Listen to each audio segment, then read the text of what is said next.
सतनाम वाहिगुरु सतनाम वाहिगुरु सतनाम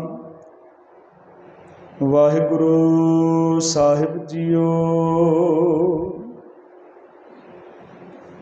राग धनासरी महला पहला। गगन में थाल रव चंद दीपक बने, तारिका मंडल जनक मोती, धूप मलयान लो पवन चवरो करे, सगल बनराए फूलंत ज्योति, कैसी आरती होए भव खंडना तेरी आरती, अनहता शब्द वाजंत भेरी रहाओ, सहस तब नैन नन नैन है तोय को, सहस मूरत नना एक तोही, सहस पद बिमल नन एक पद, गंध बिन सहस तव गंध इव चलत मोही, सब मैं जोत जोत है सोए, तिस दै चानन सब मैं चानन होए, गुर साखी जोत प्रगट होए, जो तिस भावै सु आरती होए, हर चरण कवल मकरंद, लोभित मनो अन दिन मोहे आही प्यासा, कृपा जल दे नानक सारंग को, होए जाते तेरे नाए वासा। गुरु प्यारे साध संगत जी, सतगुरु साहिब श्री गुरु नानक साहिब जी का यह पावन शब्द जो धनासी राग दे विच उस शब्द के उपर सतगुरु जी ने एक सिरलेख लिखा आरती। ये शब्द का एक इतिहासक पिछोकड़ जिहड़ा है उहदे बारे आपां पहलां कुछ विचार साझी करनी है। सतगुरु जी जिस वेले दुनिया नूं परमात्मा दे मार्ग दा पांधी बनाउण वास्ते चढ़िया सोधन धरत लुकाई, कल तारन गुरु नानक आया।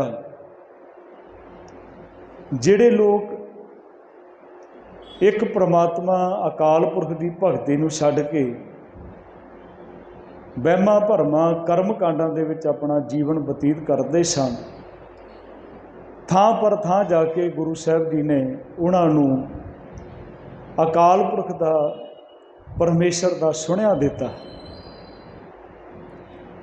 ये शब्द सतगुरु जी ने उड़ीसा दे विच हिंदू धर्म की मानता के अनुसार उन्हां दीयां पुरियां दे विच एक पुरी है जिन्हों जगन्नाथ पुरी करके याद किया जाता, जां उत्ते वो पूरी शरधा रखते हैं, जिहदे विच एक मूर्ति है जिन्हों जगत का नाथ कहते हैं। जिस वेले सतगुरु जी इस पावन धरती ते पहुँचते हैं, वैसे इहदा जिहड़ा मिथिहासक पिछोकड़ है,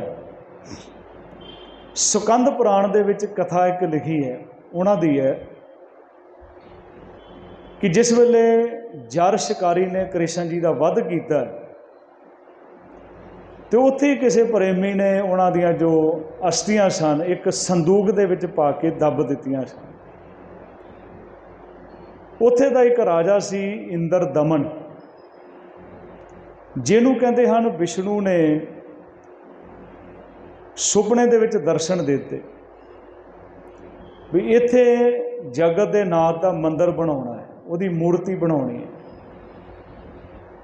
ਉਹਨੇ ਫਿਰ ਮੂਰਤੀ ਬਣਾਉਣ ਵਾਸਤੇ ਵਿਸ਼ਵਕਰਮਾ ਨੂੰ ਅਰਜ਼ ਕੀਤੀ ਤੇ ਵਿਸ਼ਵਕਰਮਾ ਨੇ ਸ਼ਰਤ ਰੱਖੀ, ਰਾਜਾ ਇੰਦਰਦਮਨ ਜਿਹੜਾ ਸੀ, ਵੀ ਜਿੰਨੀ ਦੇਰ ਮੈਂ ਮੂਰਤੀ ਨਾ ਬਣਾਵਾਂ ਉਨੀ ਦੇਰ ਤੂੰ ਇੱਥੇ ਆਉਣਾ ਕੋਈ। ਉਹ ਬੜਾ ਕਾਹਲਾ ਪਿਆ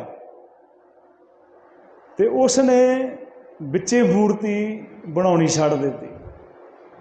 ਅੱਜ ਵੀ ਤੁਸੀਂ ਜਾ ਕੇ ਦੇਖ ਸਕਦੇ ਹੋ, ਉਹਦੀਆਂ ਬਾਹਾਂ ਨਹੀਂ ਹਨ ਮੂਰਤੀ। ਹੁਣ ਜੇ ਆਪਾਂ ਅੱਗੇ ਅਗਾਂਹ ਗੁਰੂ ਸਾਹਿਬ ਜੀ ਦੇ ਜੀਵਨ ਨੂੰ ਦੇਖਦੇ ਹਾਂ, ਕਲਗੀਆਂ ਵਾਲੇ ਪਾਤਸ਼ਾਹ ਸਾਹਿਬ ਗੁਰੂ ਗੋਬਿੰਦ ਸਿੰਘ ਜੀ ਮਹਾਰਾਜ ਨੇ ਜਿਸ ਵੇਲੇ ਪੰਜ ਪਿਆਰਿਆਂ ਦੀ ਚੋਣ ਕੀਤੀ ਆ ਤੇ ਸਿੱਖ ਦੇ ਅੰਦਰ ਇਹ ਗੁਣ ਪਾਏ ਆ, ਦਇਆ, ਧਰਮ, ਹਿੰਮਤ, ਮੋਹਕਮ ਤੇ ਸਾਹਿਬ। ਤੇ ਭਾਈ ਹਿੰਮਤ ਸਿੰਘ ਜੀ, ਕਿਉਂਕਿ ਜਿਹਦੇ ਕੋਲ ਬਾਹੀਂ ਨਹੀਂ ਹੁੰਦੀਆਂ ਉਹਦੀ ਹਿੰਮਤ ਕਿੱਥੇ ਹੁੰਦੀ ਹੈ। ਜਗਨਨਾਥਪੁਰੀ ਤੋਂ ਹਿੰਮਤ ਪੈਦਾ ਕੀਤੀ ਗੁਰੂ ਸਾਹਿਬ ਜੀ। ਹੁਣ ਜਿਸ ਵੇਲੇ ਸਤਿਗੁਰੂ ਜੀ ਮਹਾਰਾਜ ਉਸ ਧਰਤੀ ਤੇ ਪਹੁੰਚਦੇ ਆ ਤੇ ਗੁਰੂ ਨਾਨਕ ਸਾਹਿਬ ਜੀ ਨੂੰ ਕਿਹਾ ਜਾਂਦਾ ਆਪ ਵੀ ਆਰਤੀ ਵਿੱਚ ਸ਼ਾਮਲ ਹੋ ਜਾਓ। ਉਹ ਜਿਸ ਤਰ੍ਹਾਂ ਉਹ ਆਰਤੀ ਕਰਦੇ ਸੀ ਜਾਂ ਅੱਜ ਵੀ ਕਰਦੇ ਹਨ, ਇੱਕ ਥਾਲੀ ਜੀ ਲੈ ਕੇ ਉਹਦੇ ਵਿੱਚ ਦੀਵੇ ਰੱਖ ਲਏ ਤੇ ਗੁਰੂ ਸਾਹਿਬ ਮਹਾਰਾਜ, ਸਾਰੇ ਲੋਕ ਆਰਤੀ ਕਰਨ ਲੱਗ ਗਏ, ਢੋਲ ਵੱਜਣ ਲੱਗ ਗਏ। ਪਰ ਮੇਰੇ ਪਾਤਸ਼ਾਹ ਗੁਰੂ ਨਾਨਕ ਸਾਹਿਬ ਜੀ ਮਹਾਰਾਜ ਪਿੱਛੇ ਦੀਵਾਰ ਦੇ ਨਾਲ ਬੈਠ ਗਏ। ਪਰ ਜਦੋਂ ਉਹਨਾਂ ਨੇ ਆਰਤੀ ਖਤਮ ਕੀਤੀ ਨਾ ਤੇ ਗੁਰੂ ਸਾਹਿਬ ਜੀ ਨੂੰ ਬੜੇ ਗੁੱਸੇ ਦੇ ਲਹਿਜੇ ਨਾਲ ਪੁੱਛਦੇ ਆ ਵੀ ਤੁਸੀਂ ਆਰਤੀ ਦੇ ਵਿੱਚ ਸ਼ਾਮਲ ਨਹੀਂ ਹੋਏ। ਮੇਰੇ ਸਾਹਿਬ ਜੀ ਨੇ ਆਖਿਆ ਵੀ ਆਰਤੀ ਕਿਹਦੀ ਕਰਦੇ ਸੀ? ਕਹਿੰਦੇ ਜਗਤ ਦੇ ਨਾਥ ਦੀ।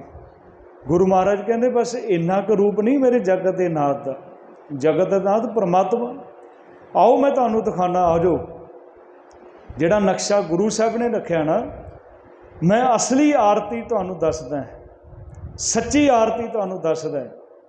ਡਾਕਟਰ ਹਰਜਿੰਦਰ ਸਿੰਘ ਦਲਗੀਰ ਉਹਨਾਂ ਨੇ ਕਿਤਾਬ ਲਿਖੀ ਹੈ ਸਿੱਖ ਫਿਲਾਸਫੀ, ਉਹਦੇ ਵਿੱਚ ਬੜਾ ਸੋਹਣਾ ਮੈਂ ਪੜ੍ਹਿਆ ਅਰਥ। ਕਹਿੰਦੇ ਇਹ ਦੋ ਭਾਗ ਕਰਦੇ ਨੂੰ ਆ ਰਤੀ, ਮਤਲਬ ਆਉਣ ਵਾਲਾ ਜਿਹਦਾ ਸਮਾਂ ਰਾਤਰੀ, ਆ ਰਾਤਰੀ, ਤੇ ਉਹ ਕਰਦੇ ਸਨ, ਉਹਨਾਂ ਦਾ ਧਰਮ ਹੈ। ਪਰ ਗੁਰੂ ਸਾਹਿਬ ਜੀ ਨੇ ਜੋ ਸਿੱਖ ਨੂੰ ਹਦਾਇਤ ਕੀਤੀ ਹੈ ਔਰ ਉਹਨਾਂ ਨੂੰ ਸਮਝਾਉਣਾ ਕੀਤਾ, ਹਾਂ ਉਹ ਮੰਨ ਗਏ ਸੀ ਉਸ ਵੇਲੇ ਦੇ। ਜਿਸ ਵੇਲੇ ਗੁਰੂ ਨਾਨਕ ਸਾਹਿਬ ਨੇ ਉਪਦੇਸ਼ ਦਿੱਤਾ ਉਹ ਲੋਕ ਮੰਨ ਗਏ, ਪਰ ਉਹ ਨਕਲ ਅੱਜ ਸਾਡੇ ਗੁਰਦੁਆਰਿਆਂ ਦੇ ਵਿੱਚ ਆ ਗਈ। ਕਈ ਜਗ੍ਹਾ ਦੇ ਵਿੱਚ ਸੰਪਰਦਾਵਾਂ ਜਿਹੜੀਆਂ ਪੰਜਾਬ ਦੇ ਵਿੱਚ ਵੀ ਅਖੰਡ ਪਾਠ ਸਾਹਿਬ ਰੱਖ ਕੇ ਗੁਰੂ ਗ੍ਰੰਥ ਸਾਹਿਬ ਜੀ ਨੂੰ ਆਰਤੀ ਕਰੀ ਜਾਂਦੇ, ਉਹ ਦੀਵੇ ਥਾਲੀ ਦੇ ਵਿੱਚ ਰੱਖ ਕੇ ਪੜ੍ਹੀ ਵੀ ਜਾਂਦੇ ਆ ਤੇ ਕਰੀ ਵੀ ਜਾਂਦੇ। ਗੁਰੂ ਸਾਹਿਬ ਨੇ ਇੱਥੇ ਆਰਤੀ ਕਰਨ ਦਾ ਹੁਕਮ ਨਹੀਂ ਦਿੱਤਾ, ਇੱਥੇ ਆਰਤੀ ਦਾ ਖੰਡਨ ਕੀਤਾ ਔਰ ਦੱਸਿਆ ਕਿ ਆਓ ਮੈਂ ਤੁਹਾਨੂੰ ਦੱਸਦਾ ਕਿ ਅਸਲੀ ਆਰਤੀ ਪਰਮਾਤਮਾ ਦੀ ਕੀ ਹੈ। ਵੀ ਦੀਵੇ ਜਗਾ ਕੇ ਜਾਂ ਧੂਫਾਂ ਧਗਾ ਕੇ ਰੱਬ ਖੁਸ਼ ਨਹੀਂ ਹੁੰਦਾ। ਦੀਵੇ ਕਿਉਂ ਜਗਾਏ ਜਾਂਦੇ ਸਨ ਪੁਰਾਣੇ ਸਮਿਆਂ ਵਿੱਚ? ਉਹਦਾ ਇੱਕ ਕਾਰਨ ਸੀ, ਲਾਈਟ ਦਾ ਪ੍ਰਬੰਧ ਨਹੀਂ ਹੁੰਦਾ ਸੀ ਤੇ ਸਭ ਤੋਂ ਵਧੀਆ ਹੁੰਦਾ ਸੀ ਦੇਸੀ ਘਿਓ ਦਾ। ਦੇਸੀ ਘਿਓ ਬਹੁਤ ਹੁੰਦਾ ਸੀ ਤੇ ਉਹ ਇੱਕ ਪਰੰਪਰਾ ਲੋਕਾਂ ਨੇ ਬਣਾ ਲਈ ਵੀ ਅਖੰਡ ਪਾਠ ਸਾਹਿਬ ਦਾ ਜੋਤ ਵੀ ਜਗਾਉਣੀ ਹੈ, ਟੱਲ ਵੀ ਖੜਕਾਉਣੇ ਆ, ਆਰਤੀ ਵੀ ਕਰਦੇ। ਪਰ ਸ਼ਬਦ ਪੜ੍ਹੋਗੇ ਨਾ ਤੁਸੀਂ, ਇਹਦੇ ਅਰਥਾਂ ਨੂੰ ਸੁਣੋਗੇ ਜਾਂ ਤੁਸੀਂ ਕਰਦੇ ਹੋ, ਜਿਹਨਾਂ ਨੂੰ ਸਮਝ ਹੈ, ਪਤਾ ਹੈ, ਸਮਝ ਆ ਜਾਏਗੀ ਗੁਰੂ ਸਾਹਿਬ ਜੀ ਦਾ ਸੰਦੇਸ਼ ਕੀ ਹੈ, ਗੁਰੂ ਗ੍ਰੰਥ ਸਾਹਿਬ ਜੀ ਦਾ ਸੰਦੇਸ਼ ਕੀ ਹੈ। ਆਓ ਪਹਿਲਾਂ ਆਪਾਂ ਗੁਰੂ ਸਾਹਿਬ ਜੀ ਮਹਾਰਾਜ ਜੀ ਦਾ ਇਹ ਜਿਹੜਾ ਸ਼ਬਦ ਬਖਸ਼ਿਆ ਉਹਦੀ ਨਾਲ ਵਿਚਾਰ, ਤੇ ਜਿਹੜੀ ਅੱਜ ਸਾਡੀ ਕੌਮ ਦੇ ਵਿੱਚ ਜਿਹੜੀ ਸਾਨੂੰ ਅੱਜ ਜ਼ਰੂਰਤ ਹੈ ਗੁਰੂ ਸਾਹਿਬ ਜੀ ਦੇ ਉਪਦੇਸ਼ਾਂ 'ਤੇ ਪਹਿਰਾ ਦੇਣ ਦੀ, ਕਿੰਨੀ ਕੁ ਲੋੜ ਹੈ, ਕੀ ਅਸੀਂ ਕਰ ਰਹੇ ਹਾਂ ਅੱਜ ਉਹ ਚੀਜ਼ਾਂ ਜਿਹੜੀਆਂ, ਉਹਦੀ ਵਿਚਾਰ ਕਰਾਂਗੇ। ਸਾਹਿਬ ਜੀ ਕਹਿ ਰਹੇ ਆ, ਆਓ ਭਾਈ ਮੈਂ ਤੁਹਾਨੂੰ ਸਮਝਾ ਰਿਹਾ। ਰਾਗ ਧਨਾਸਰੀ ਮਹੱਲਾ ਪਹਿਲਾ। ਤੁਸੀਂ ਤਾਂ ਥਾਲੀ ਜੀ ਲੈ ਆ ਨਾ ਛੋਟੀ ਜੀ, ਰੱਬ ਦੀ ਆਰਤੀ ਮੇਰੇ ਠਾਕੁਰ ਦੀ, ਮੇਰੇ ਪਰਮਾਤਮਾ ਦੀ। ਠਾਕੁਰ ਕਹਿੰਦੇ ਮਾਲਕ, ਇੱਕ ਹੁੰਦਾ ਠਾਕਰ, ਠੱਠੇ ਨੂੰ ਕੰਨਾ ਕੱਕਾ ਤੇ ਰਾਰਾ, ਠਾਕਰ। ਤੇ ਗੁਰਬਾਣੀ ਦੇ ਵਿੱਚ ਕਿਤੇ ਵੀ ਠਾਕਰ ਸ਼ਬਦ ਨਹੀਂ ਆਇਆ। ਜਦੋਂ ਵੀ ਆਇਆ ਠੱਠੇ ਨੂੰ ਕੰਨਾ, ਕੱਕੇ ਨੂੰ ਔਂਕੜ, ਰਾਰਾ, ਠਾਕੁਰ। ਜੋ ਮੰਗੇ ਠਾਕੁਰ ਆਪਣੇ ਤੇ, ਠਾਕੁਰ ਮਤਲਬ ਮਾਲਕ। मेरा साहिब। कहते आओ मैं अपने मालक अपने ठाकुर की आरती करनी तुहानूं सिखाउंदा। आ छोटी जी थाली है, तुसीं इहदे नाल रब की आरती की करोगे? कहते गगन मैं थाल,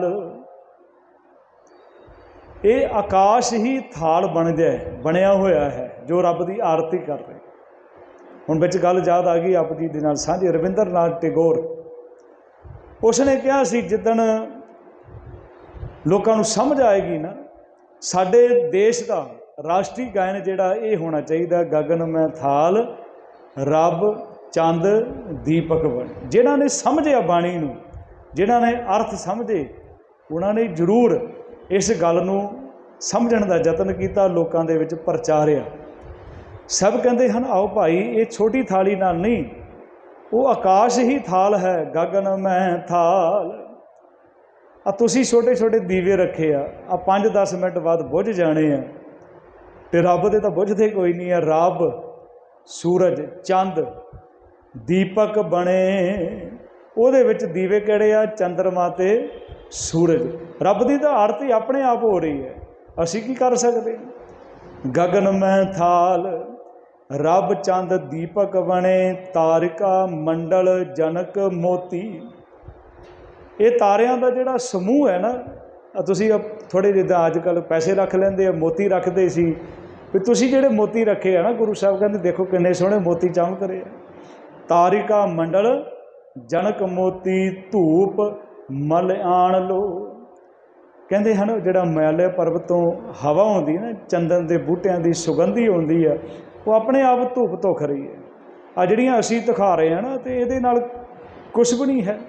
आ लोकी तो चंगी तरह लाउंदे आ, मैं तो कई जगह देखा वो फोटोआं दे विच लाउंदे आ भी चंगी तरह बाबा जी दे नासां तखर जावे। है तो कल्पत फोटो है ना, ਉਹਨੂੰ खुशबू ਕਿਹੜੀ है कि ਜਿਹੜੇ ਅਸੀਂ पाप पुण्य कर रहे हैं ना, ਉਹਦੀ खुशबू जाएगी, वो चीज़ां जाणगीਆਂ।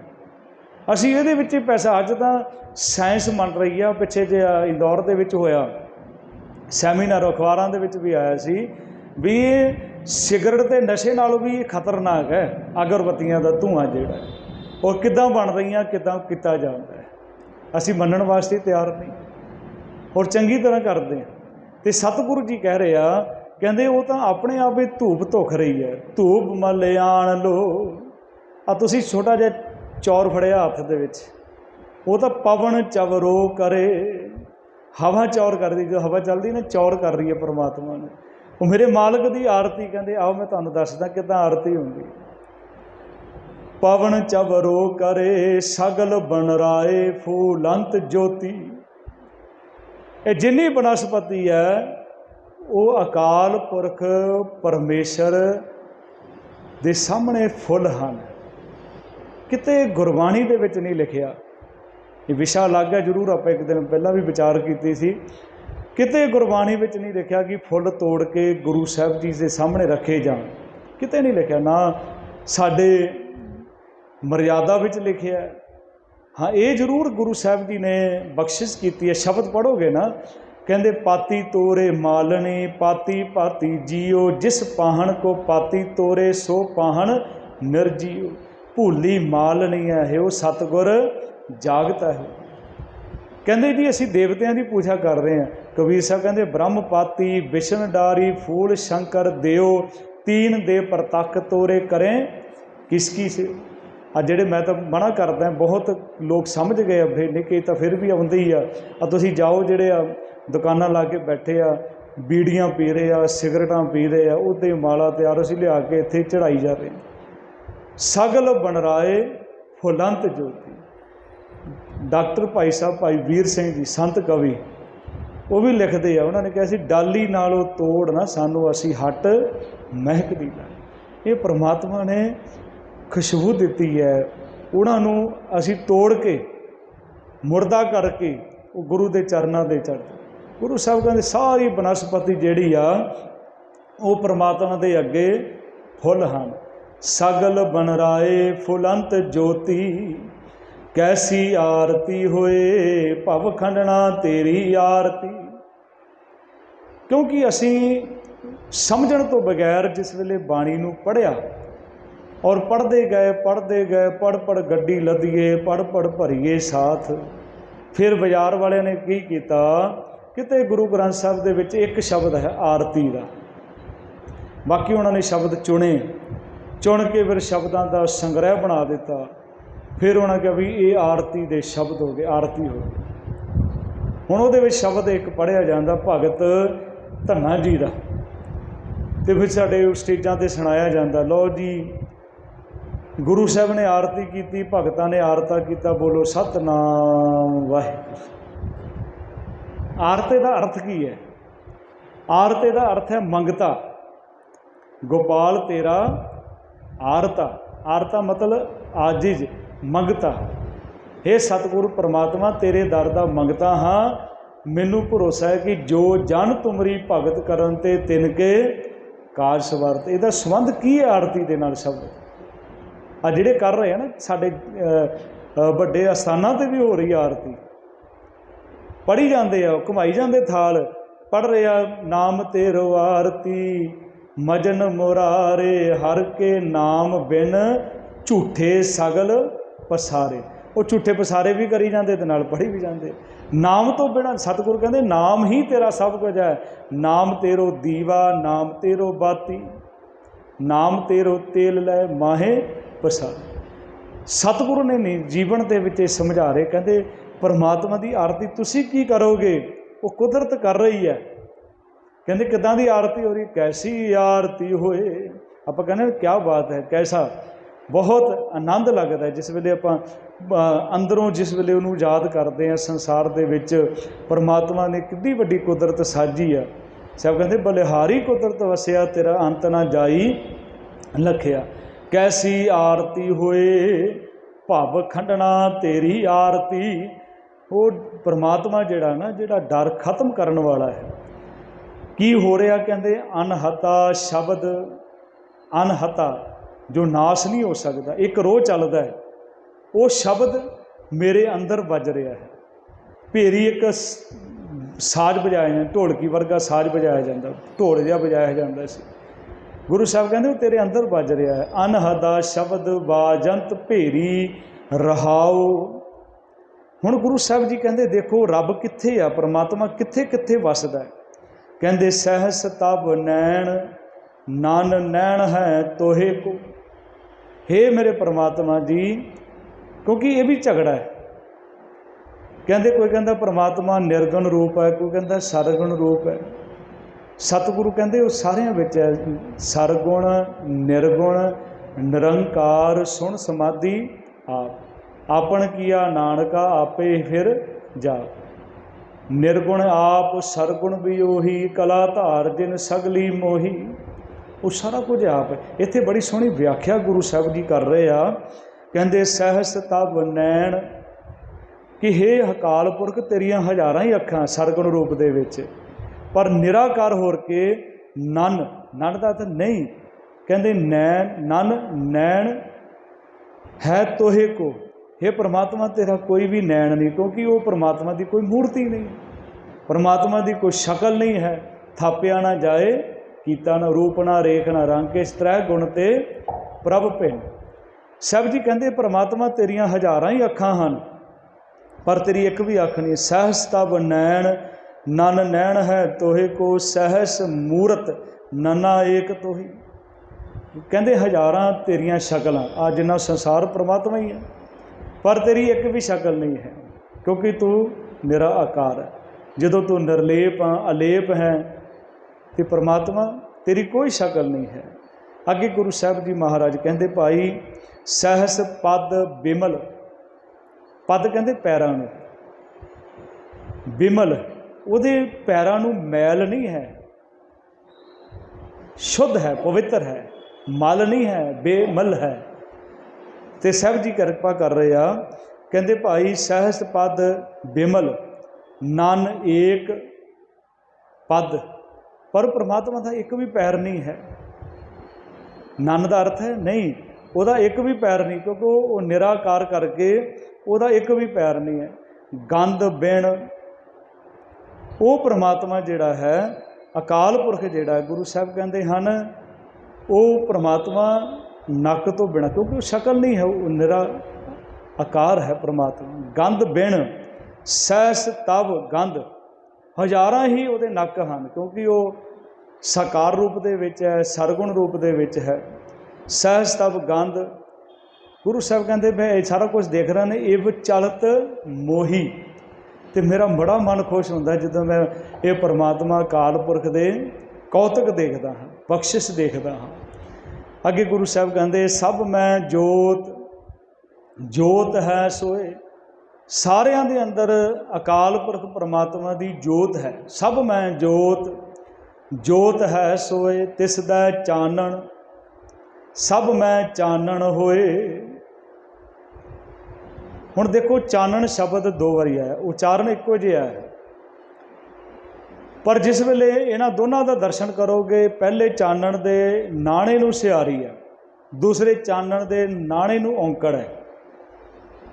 ਅਤੇ ਗੁਰੂ ਸਾਹਿਬ ਦੇਖੋ ਗੁਰਬਾਣੀ ਵਿਆਕਰਨ ਬਲਿਹਾਰ ਜਾਈਏ ਗੁਰੂ ਅਰਜਨ ਸਾਹਿਬ ਜੀ ਮਹਾਰਾਜ ਦੇ, ਗੁਰੂ ਸਾਹਿਬ ਜੀ ਦੀ ਕੁਦਰਤ ਤੋਂ ਜਿਨ੍ਹਾਂ ਨੇ ਗੁਰਬਾਣੀ ਵਿਆਕਰਨ ਨੂੰ ਬਖਸ਼ਿਸ਼ ਕੀਤੀ। ਫਿਰ ਅੱਜ ਦੀ ਸਦੀ ਦੇ, ਅੱਜ ਦੇ ਸਮੇਂ ਦੇ ਮਹਾਨ ਵਿਦਵਾਨ ਪ੍ਰੋਫੈਸਰ ਸਾਹਿਬ ਸਿੰਘ ਜੀ ਨੇ, ਜਿਨ੍ਹਾਂ ਨੇ ਅਰਥ ਕੀਤੇ, ਗੁਰਬਾਣੀ ਵਿਆਕਰਨ ਤਿਆਰ ਕੀਤੀ, ਬਹੁਤ ਵੱਡੀ ਮਿਹਨਤ ਕੀਤੀ। ਪ੍ਰਿੰਸੀਪਲ ਤੇਜਾ ਸਿੰਘ ਜੀ, ਹੋਰ ਮਹਾਨ ਹਸਤੀਆਂ ਸਾਡੀ ਕੌਮ ਦੇ ਵਿੱਚੋਂ ਜਿਨ੍ਹਾਂ ਨੇ ਵਿਆਕਰਨ ਦੇ ਉੱਪਰ ਲਿਖਿਆ। ਕਈ ਮੰਨਦੇ ਨੇ, ਕਹਿੰਦੇ ਵਿਆਕਰਨ ਦੇ ਵਿੱਚ ਕੈਦ ਹੀ ਨਹੀਂ ਹੋ ਸਕਦੀ ਬਾਣੀ, ਕਿਉਂਕਿ ਸਾਡੀ ਸੋਚ ਜਿਹੜੀ ਆ ਜੀਵਨ, ਅਸੀਂ ਬਾਣੀ ਨੂੰ ਸਮਝਣਾ ਨਹੀਂ ਚਾਹੁੰਦੇ, ਅਸੀਂ ਕਿੰਤੂ ਪਰੰਤੂ। ਦੇ ਕੱਲ੍ਹ ਵੀ ਮੈਨੂੰ ਇੱਕ ਇੰਗਲੈਂਡ ਤੋਂ ਸੀ, ਉਹਦੇ ਮੈਨੂੰ ਮੈਸੇਜ ਕੀਤਾ, ਕਥਾ ਸੁਣ ਕੇ ਨਾ ਮੈਸੇਜ ਆਇਆ, ਤੁਸੀਂ ਟਕਸਾਲੀ ਹੋ ਜਾਂ ਮਸ਼ੀਨਰੀ। ਮੈਂ ਲਿਖਿਆ ਪਹਿਲਾਂ ਤਾਂ ਮੈਂ ਕਿਹਾ ਮੈਂ ਸਿੱਖ ਹਾਂ, ਇਹ ਤਾਂ ਬਾਅਦ ਵਿੱਚ ਗੱਲ ਹੁੰਦੀ। ਮੇਨ ਜਿਹੜੀ ਚੀਜ਼ ਹੈ ਕਿ ਅਸੀਂ ਉਹਨਾਂ ਅਰਥਾਂ ਨੂੰ ਜੀਵਨ ਦੇ ਵਿੱਚ ਸਮਝ ਲਈ। ਜਿਹੜੇ ਮਸ਼ੀਨਰੀ ਹਨ ਉਹ ਕਹਿੰਦੇ ਵੀ ਸਾਡੇ ਹਿਸਾਬ ਦੇ ਨਾਲ ਅਰਥ ਹੋਣੇ ਚਾਹੀਦੇ ਆ, ਅਤੇ ਜਿਹੜੇ ਟਕਸਾਲੀ ਉਹ ਕਹਿੰਦੇ ਸਾਡੇ ਹਿਸਾਬ ਨਾਲ ਹੋਣੇ ਚਾਹੀਦੇ ਆ। ਜਿਹੜੇ ਫਰੀਦਕੋਟੀ ਆ ਉਹ ਕਹਿੰਦੇ ਸਾਡੇ, ਕਿਉਂ ਸਭ ਤੋਂ ਪਹਿਲਾਂ ਅਰਥਾਂ ਦਾ ਸਟੀਕ ਫਰੀਦਕੋਟੀਆਂ ਨੇ ਕੀਤਾ ਵੀ ਸਾਡੇ ਹਿਸਾਬ ਨਾਲ ਹੋਣੇ ਚਾਹੀਦੇ ਆ, ਪਰ ਉਹ ਗੁਰੂ ਦੇ ਹਿਸਾਬ ਨਾਲ ਹੋਣੇ ਚਾਹੀਦੇ ਆ ਜੋ ਸਤਿਗੁਰੂ ਜੀ ਕਰਵਾ ਰਹੇ ਆ। ਹਾਂ, ਇਹ ਹੈ ਵੀ ਗੁਰਬਾਣੀ ਦੇ ਵਿਆਕਰਨ ਦੇ ਨਾਲ ਕਰੋ, ਜੋ ਆਉਣ ਵਾਲੇ ਸਮੇਂ ਵਿੱਚ ਸਾਨੂੰ ਕੋਈ ਚੈਲੰਜ ਨਾ ਕਰ ਸਕੇ। ਅਤੇ ਗੁਰੂ ਸਾਹਿਬ ਮਹਾਰਾਜ ਆਪ ਕਿਰਪਾ ਕਰਦੇ ਆ। ਅਤੇ ਸਾਹਿਬ ਜੀ ਮਹਾਰਾਜ ਕਹਿੰਦੇ ਭਾਈ ਉਹ ਸਾਰਿਆਂ ਦੇ ਅੰਦਰ ਪਰਮਾਤਮਾ ਦੀ ਜੋਤ ਹੈ, ਤਿਸ ਦੇ ਚਾਨਣ, ਤਿਸ ਦਾ ਚਾਨਣ, ਇਹ ਉਹਦਾ ਚਾਨਣ ਹੈ, ਤਿਸ ਦਾ ਚਾਨਣ, ਚਾਨਣ ਦੇ ਨਾਣੇ ਨੂੰ ਸਿਆਰੀ ਹੈ, ਭਾਵ ਇਹ ਚਾਨਣ ਉਹਦਾ ਹੈ। ਸਭ ਮੈਂ ਚਾਨਣ ਹੋਏ, ਇੱਕ ਦਾ ਹੀ ਚਾਨਣ ਆ ਨਾ ਸਾਰਿਆਂ ਦੇ ਅੰਦਰ, ਇੱਕ ਫਿਰ ਇੱਕ ਬਚਨ ਆ ਗਿਆ, ਨਾਣੇ ਦੇ ਔਂਕੜ ਆ ਗਿਆ ਥੱਲੇ, ਸਭ ਮੈਂ ਚਾਨਣ ਹੋਏ। ਹੁਣ ਜੋਤ ਤਾਂ ਸਾਰਿਆਂ ਦੇ ਅੰਦਰ ਰੱਬ ਦੀ ਹੈ, ਆਪਾਂ ਸੁਣਦੇ ਹਾਂ ਨਾ, ਰੱਬ ਸਾਰਿਆਂ ਦੇ ਅੰਦਰ, ਰੱਬ ਸਾਰਿਆਂ ਦੇ ਅੰਦਰ ਹੈ, ਸਾਨੂੰ ਦਿਖਦਾ ਹੀ ਕੋਈ ਨਹੀਂ। ਵੀ ਸਾਨੂੰ ਭਰਾ ਦੇ ਵਿੱਚ ਨਹੀਂ ਦਿਖਦਾ, ਸਾਨੂੰ ਮਾਤਾ ਪਿਤਾ 'ਚ ਨਹੀਂ ਦਿਖਦਾ, ਸਾਨੂੰ ਆਪਣੇ ਬੱਚਿਆਂ ਵਿੱਚ ਰੱਬ ਨਹੀਂ ਦਿਖਦਾ, ਸਾਨੂੰ ਗੁਆਂਢੀਆਂ ਵਿੱਚ ਨਹੀਂ ਦਿਖਦਾ, ਅਤੇ ਅਸੀਂ ਪੜ੍ਹੀ ਤਾਂ ਜਾਂਦੇ ਹਾਂ ਸਭ ਮੈਂ ਜੋ ਜੋਤ ਹੈ ਸੋਏ। ਗੁਰੂ ਸਾਹਿਬ ਕਹਿੰਦੇ ਇਸ ਕਰਕੇ ਨਹੀਂ ਦਿਖਦਾ, ਆਓ ਮੈਂ ਤੁਹਾਨੂੰ ਦੱਸਦਾ ਕਿਉਂ ਨਹੀਂ ਦਿਖਦਾ। ਕਿਉਂਕਿ ਤੁਸੀਂ ਗੁਰੂ ਦੀ ਸਿੱਖਿਆ ਲੈਂਦੇ ਹੀ ਕੋਈ ਨਹੀਂ। ਗੁਰ ਸਾਖੀ, ਜਦੋਂ ਗੁਰੂ ਦੀ ਸਿੱਖਿਆ ਲਓਗੇ ਨਾ, ਜੋਤ ਪ੍ਰਗਟ ਹੋਏ, ਫਿਰ ਤੁਹਾਨੂੰ ਦੇਖੇਗਾ ਵੀ ਗੁਰੂ ਕੀ ਸਿੱਖਿਆ ਦੇ ਰਿਹਾ। ਜਦੋਂ ਮੈਂ ਕੱਲ੍ਹ ਬੇਨਤੀ ਕੀਤੀ ਸੀ, ਮਤ, ਸਮਤ ਅਤੇ ਗੁਰਮਤ। ਮਤ ਜਿਹੜੀ ਹੈ ਸਾਨੂੰ ਪਰਿਵਾਰ ਤੋਂ ਮਿਲਦੀ ਹੈ, ਚੰਗੀ ਮੱਤ ਆਪਾਂ ਬੱਚਿਆਂ ਨੂੰ ਦੇਵਾਂਗੇ। ਅਕਲ ਕਹਿੰਦੇ ਵੀ ਸਾਡੇ ਮਾਂ ਬਾਪ ਨੇ ਚੰਗੀ ਮੱਤ ਦਿੱਤੀ ਆ, ਅੱਜ ਅਸੀਂ ਸਤਿਗੁਰੂ ਦੇ ਚਰਨਾਂ ਨਾਲ ਜੁੜੇ ਹਾਂ, ਅਸੀਂ ਸੰਗਤ ਕਰਦੇ ਹਾਂ, ਅੰਮ੍ਰਿਤ ਛਕਿਆ, ਇਹ ਮੱਤ ਮਾਂ ਬਾਪ ਨੇ ਦਿੱਤੀ ਆ। ਅਤੇ ਸਮੱਤ ਜਿਹੜੀ ਆ ਸਾਨੂੰ ਕੋਈ ਵੀ ਚੰਗੀ ਗੱਲ ਕਰਦਾ ਨਾ ਵੀ ਗੁਰਬਾਣੀ ਪੜ੍ਹੋ, ਸੰਗਤ ਕਰੋ, ਭਲੇ ਕੰਮ ਕਰੋ, ਇਹ ਸਮੱਤ ਹੈ। ਅਤੇ ਜਦੋਂ ਵੀ ਸਮੱਤ ਮਿਲ ਗਈ ਫਿਰ ਗੁਰੂ ਦੀ ਮੱਤ, ਗੁਰ ਕੀ ਮੱਤ ਤੋਂ ਲੈ ਇਆਣੇ ਭਗਤ ਬਿਨਾ ਬੋ ਡੂਬੇ ਸਿਆਣੇ। ਸਭ ਕਹਿੰਦੇ ਹਨ ਭਾਈ ਉਹ ਸਾਰਿਆਂ ਦੇ ਅੰਦਰ ਰੱਬ ਦੀ ਜੋਤ ਹੈ।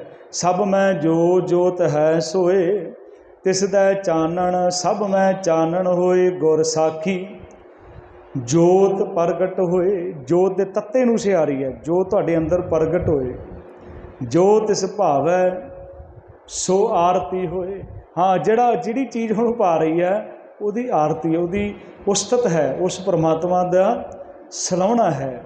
ਜੋ ਤਿਸ ਭਾਵ ਹੈ, ਜੇ ਉਹਨੂੰ ਭਾਉਂਦਾ ਹੀ ਨਹੀਂ ਹੈ, ਅਸੀਂ ਕਰੀ ਜਾ ਰਹੇ ਹਾਂ। ਸਤਿਗੁਰੂ ਨਹੀਂ ਭਾ ਰਿਹਾ। ਸਤਿਗੁਰੂ ਕਹਿੰਦੇ ਵੀ ਮੈਂ ਤੀਰਥਾਂ 'ਤੇ ਜਾ ਰਿਹਾ, ਪਰ ਮੇਰੇ ਗੁਰੂ ਨੂੰ ਭਾਉਂਦਾ ਕੋਈ ਨਹੀਂ। ਤਾਂ ਜਾਵਾਂ ਨਾ ਜੇ ਮੇਰੇ ਗੁਰੂ ਨੂੰ ਭਾਉਂਦਾ ਹੋਵੇ, ਤੀਰਥ ਨਹਾਵਾਂ जे तिस भावां बिन भाणे कै नहाए करी। पर सिख मनण लई ਤਿਆਰ ਕੋਈ ਨਹੀਂ ਵੀ ਅਸੀਂ ਆ ਵੀ ਤੀਰਥ ਕਰਨਾ। ਅਸੀਂ ਉੱਥੇ ਵੀ ਗਏ ਸੀ। ਮੈਂ ਜਿੱਦਾਂ ਕੱਲ੍ਹ ਬੇਨਤੀ ਕੀਤੀ ਸੀ ਵੀ ਆਪਾਂ ਤੀਰਥਾਂ 'ਤੇ ਜਾਂਦੇ, ਕਹਿੰਦੇ ਜੀ ਸਾਡੇ ਪਾਪ ਉਤਰ ਗਏ, ਵੀ ਕਿਸੇ ਤੀਰਥ 'ਤੇ ਜਾ ਕੇ ਪਾਪ ਉਤਰ ਗਏ। ਅੱਜ ਕੱਲ੍ਹ ਨਦੀਆਂ ਦਾ ਪਾਣੀ ਲੋਕਾਂ ਦੇ ਘਰਾਂ ਵਿੱਚ ਟੂਟੀਆਂ ਵਿੱਚ ਆ ਰਿਹਾ, ਉੱਥੇ ਤੁਸੀਂ ਪਾਪ ਉਤਾਰ ਕੇ ਆਏ ਅਤੇ ਟੂਟੀਆਂ ਦੇ ਨਾਲ ਤੁਹਾਡੇ ਘਰਾਂ ਦੇ ਵਿੱਚ ਲੋਕਾਂ ਦੇ ਪਾਪ ਆ ਗਏ। ਇੱਕ ਦੋ ਜਿਦ ਵੇਲੇ ਨਹਾਵਣ ਚੱਲੇ ਤੀਰਥੀ, ਮਨ ਖੋਟੇ ਤਨ ਚੋਰ, ਇੱਕ ਭੌ ਲੱਥੀ ਨਾਤਿਆਂ, ਦੋ ਭਾ ਚੜੀਐਸ ਹੋਰ। ਫਿਰ ਲੋਕਾਂ ਦੇ ਪਾਪ ਤੁਹਾਡੇ ਘਰਾਂ ਤੱਕ ਆ ਗਏ ਨਾ ਟੂਟੀ ਦੇ ਵਿੱਚ। ਇਹ ਉਹਦੇ ਨਾਲ ਪਾਪ ਨਹੀਂ ਉਤਰਦੇ, ਇਹ ਤਾਂ ਉਹਨੂੰ ਭਾ ਜਾਏ। ਤਾਂ ਕਹਿੰਦੇ ਜੀਵਨ ਦੇ ਵਿੱਚ ਜਾਗਰਤੀ ਆਏਗੀ, ਜੀਵਨ ਦੇ ਵਿੱਚ ਪਵਿੱਤਰਤਾ ਆਏਗੀ। ਜੋ ਤਿਸ ਭਾਵੈ ਸੋ ਆਰਤੀ ਹੋਏ, ਹਰ ਚਰਨ ਕਵਲ ਮਕਰੰਦ। ਮਕਰੰਦ ਕਿਹਨੂੰ ਕਹਿੰਦੇ ਆ? ਫੁੱਲਾਂ ਦੇ ਵਿੱਚ ਜੋ ਪੀਲੇ ਪੀਲੇ ਜਿਹੜਾ ਹੁੰਦਾ ਵਿੱਚ ਫੁੱਲ ਦੇ ਵਿੱਚ ਗੋਲ ਜਿਹਾ, ਉਹਨੂੰ ਹੀ ਭਵਰਾ, ਉਹਨੂੰ ਹੀ ਸ਼ਹਿਦ ਦੀਆਂ ਮੱਖੀਆਂ ਉਹਦੇ ਸ਼ਹਿਦ ਪ੍ਰਾਪਤ ਕਰਦੀ, ਉੱਥੋਂ ਹੀ ਭਵਰੇ ਜਿਹੜੇ ਆ ਰਸ ਪੀਂਦੇ ਆ, ਉਹਨੂੰ ਮਕਰੰਦ ਕਹਿੰਦੇ ਆ। ਗੁਰੂ ਸਾਹਿਬ ਕਹਿ ਰਹੇ ਹਰ ਚਰਨ ਕਵਲ ਮਕਰੰਦ, ਕਿ ਇਹ ਸਤਿਗੁਰੂ ਮਹਾਰਾਜ ਤੇਰੇ ਜਿਹੜੇ ਚਰਨ ਕਵਲ ਹਨ। ਚਰਨ ਕਿਹੜੇ ਆ ਗੁਰੂ ਸਾਹਿਬ ਦੇ? ਗੁਰੂ ਦਾ ਨਾਮ, ਘਰ ਘਰ ਪ੍ਰਣਾਮ ਚਿੱਤ ਚਰਨ ਨਾਮ। ਸਤਿਗੁਰੂ ਮਹਾਰਾਜ ਤੇਰੇ ਨਾਮ ਨੂੰ, ਤੇਰੇ ਨਾਮ ਦੇ ਭੌਰੇ ਜਿਹੜੇ ਬਣ ਜਾਂਦੇ ਆ ਉਹ ਇਹਨੂੰ ਪ੍ਰਾਪਤ ਕਰਦੇ ਆ। ਹਰ ਚਰਨ ਕਵਲ ਮਕਰੰਦ ਲੋਭਿਤ ਮਨੋ, ਮੇਰਾ ਮਨ ਲੁਭਾਏਮਾਨ ਹੋ ਜਾਂਦਾ ਹੈ ਜਿਸ ਵੇਲੇ ਮੈਂ ਤੇਰੇ ਇਹ ਸੋਹਣੇ ਚਰਨਾਂ ਕਮਲਾਂ ਦੇ ਵਿੱਚ ਮਕਰੰਦ ਦੇਖਦਾ। ਅਣ ਦਿਨੋਂ ਮੋਹੇ ਆਹੀ ਪਿਆਸਾ, ਸ਼ਬਦ ਤਾਂ ਵੈਸੇ ਅਣ ਦਿਨ ਹੈ, ਪਰ ਇੱਥੇ ਰਾਗ ਨੂੰ, ਕਾਵ ਰਚਨਾ ਨੂੰ ਪੂਰਾ ਕਰਨ ਵਾਸਤੇ ਗੁਰੂ ਜੀ ਹੋੜਾ ਲਾਇਆ। ਥੱਲੇ ਔਂਕੜ ਵੀ ਹੈ, ਥੱਲੇ ਔਂਕੜ ਵੀ ਹੈ। ਅਤੇ ਸਤਿਗੁਰੂ ਇੱਥੇ ਕਹਿ ਰਿਹਾ ਲੋਭਿਤ ਮਨੋ ਅਣ ਦਿਨ ਮੋਹੇ ਆਹੀ ਪਿਆਸਾ, ਦਿਨ ਰਾਤ ਮੇਰੇ ਅੰਦਰ ਪਿਆਸ ਲੱਗੀ ਹੈ। ਅਤੇ ਅਰਦਾਸ ਕੀਤੀ ਆ ਕਿਰਪਾ ਜਲ ਦੇ ਨਾਨਕ ਸਾਰੰਗ ਕੋ। ਸਾਰੰਗ ਮਤਲਬ ਚਾਤਰਕ। ਆ ਚਾਤਰਕ ਜਿਹੜਾ ਹੁੰਦਾ ਨਾ, ਜਦੋਂ ਬਰਸਾਤ ਹੁੰਦੀ ਹੈ ਉਹ ਇੱਕ ਸਵਾਤੀ ਬੂੰਦ ਵਾਸਤੇ ਅਰਦਾਸਾਂ ਕਰਦਾ। ਚਾਤਰਕ ਚਿਤਵਤ ਵਰਸਤ ਮੇਂ, ਕਿਰਪਾ ਸਿੰਧ ਕਰਨਾ ਪ੍ਰਭ ਧਾਰੋ, ਹਰ ਪ੍ਰੇਮ ਭਗਤ ਕੋ ਨੇ। ਕਹਿੰਦੇ ਚਾਤਰਕ ਬਣ ਜਾ, ਜੇ ਕੁਛ ਪ੍ਰਾਪਤ ਕਰਨਾ ਉਹ ਸਵਾਤੀ ਬੂੰਦ ਪ੍ਰਾਪਤ ਕਰਦਾ ਹੈ। ਕਿਰਪਾ ਜਲ ਦੇ ਨਾਨਕ ਸਾਰੰਗ ਕੋ, ਹੋਏ ਜਾਤੇ ਤੇਰਾ ਨਾਏ ਵਾਸਾ, ਤੇਰਾ ਨਾਮ ਮੇਰੇ ਹਿਰਦੇ ਦੇ ਵਿੱਚ ਵਸ ਜਾਏ। ਕਿਉਂਕਿ ਉਹ ਪ੍ਰਮਾਤਮਾ ਦੀ ਉਸ